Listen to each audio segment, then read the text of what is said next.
Que se passe-t-il entre votre prise de sang et la remise de vos résultats? Nous avons suivi le parcours d'un tube, étape par étape, au sein d'une des plus importantes plateformes de biologie médicale d'Île-de-France. La première phase est dite préanalytique. Elle recouvre le prélèvement, la préparation, le transport et la conservation de l'échantillon jusqu'à l'endroit où il sera analysé. La première étape est le prélèvement d'un échantillon biologique, principalement une prise de sang, au sein d'un laboratoire proche de chez vous. Votre échantillon va être directement livré à un plateau technique situé à moins d'1 heure de votre laboratoire. On enregistre le tube au départ, au niveau du site périphérique. Ces tubes partent dans des voitures qui elles-mêmes ont plusieurs bacs en fonction de la température, du congelé, du température ambiante et de température à 4 degrés. Quand ils arrivent sur le plateau technique, tous ces tubes sont relus. Et donc, on sait que le tube est bien parti et on sait que le tube est bien arrivé. Une fois arrivés, les tubes sont tout de suite récupérés par des techniciens biologistes. Ils sont triés en fonction des analyses demandées et partent sur la ligne préanalytique. Une vérification des codes barres va s'assurer de la conformité de ce tri en fonction de l'identité et la liste des examens prescrits. En cas d'erreur, le tube retourne au début de la chaîne. Une fois que ça c'est correct, en fait, il va aller centrifuger sur ces deux modules-là les tubes. La centrifugation, ça sert à séparer en fait le plasma des éléments figurés du sang. Parce que nous, on va travailler pour la chimie sur plasma ou sur sérum. Une fois centrifugés, les tubes vont être débouchés pour que le plasma nécessaire à l'analyse puisse être prélevé. Le plasma est réparti dans différents contenants pour réduire le risque de contamination entre échantillons. On parle d'alicotage.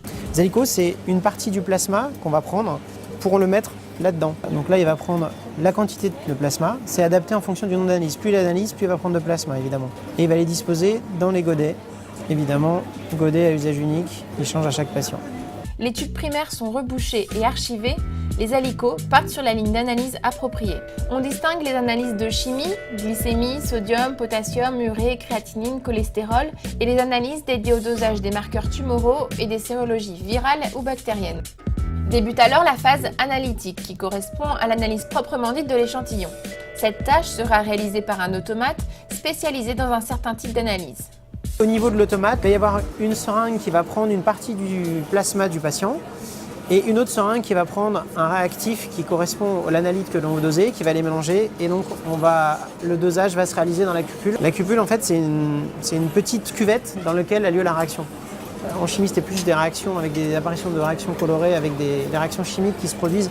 Là, on est plus sur l'utilisation d'anticorps monoclonaux qui sont aussi marqués avec des marqueurs qui font apparaître des colorations. Une fois que les analyses ont été réalisées, les données sont centralisées au niveau d'un middleware. Ce système informatique va comparer ces chiffres aux valeurs normales en fonction du sexe du patient, de son âge et du résultat de ses précédentes analyses.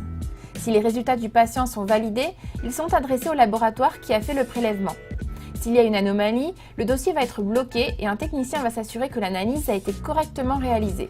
En cas de problème détecté, il va la refaire avant d'envoyer les résultats au laboratoire. La dernière phase, dite post-analytique, comprend la validation, l'interprétation du résultat ainsi que sa communication appropriée aux prescripteurs et aux patients.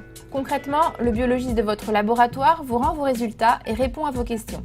Aujourd'hui, la biologie médicale aide les médecins à chaque étape de la prise en charge. Ces analyses sont importantes pour dépister précocement une maladie, poser un diagnostic, savoir si le patient est éligible à tel ou tel médicament ou pour évaluer le suivi de certains traitements.